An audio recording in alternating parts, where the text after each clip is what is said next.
Apa abua yang hana di Aceh oronyo di luar negara baik you wow bahkan hanjut wow.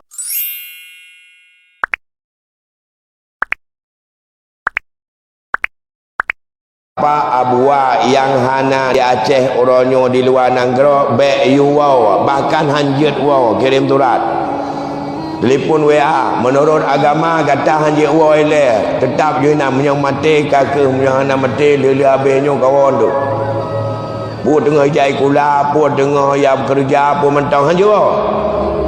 Hang biwa lah agama, punya tengah wabah kena hidih, hanjur wa bak tempat yang kalau kena wabah.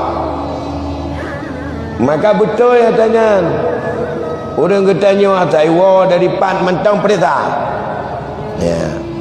Adi pantang bek jak mejak. Aceh orangnya bek tebi tiat.